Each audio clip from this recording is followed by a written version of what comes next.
Today is Indigenous Peoples Day in Maine, which replaces what we would traditionally celebrate as Columbus Day. Maine is one of 17 states to mark this holiday. Some members of Maine's Italian-American community say they think tribes should have their own special day, but it shouldn't replace Columbus Day because some still view him as a heroic explorer. But others say celebrating Columbus Day ignores the negative legacy of colonialism in the United States. For one thing, many argue that Columbus's arrival led to the forceful taking of land. They also say it set the stage for widespread death and a loss of indigenous culture.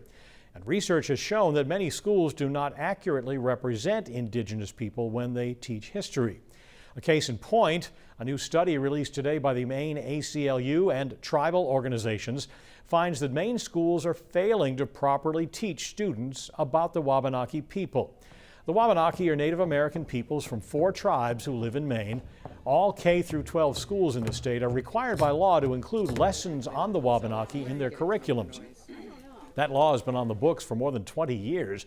It's meant to overcome centuries of prejudice and stereotyping and to ease tense relationships between the state and the Wabanaki.